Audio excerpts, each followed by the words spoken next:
Daddy, that is not what I am thinking. Shut up, son. You're not being happy. It is a family cough, which I inherited from your grandfather. Hey, Daddy. Okay, I've even lost my appetite. Finally, God, you listen to my prayer. My son has lost his appetite. I give you the praise. God, please don't even listen to my father's prayer. Continue to provide me with my daily bread. I'm sorry, Daddy. But anyways, you will be the one crying at night when Mom comes back in the room. Like, yay! Sweetheart, I'm coming. Yay!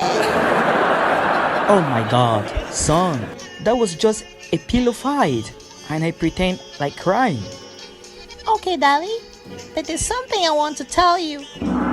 What? Go on.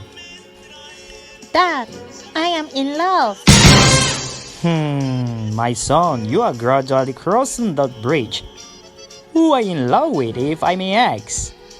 And since when?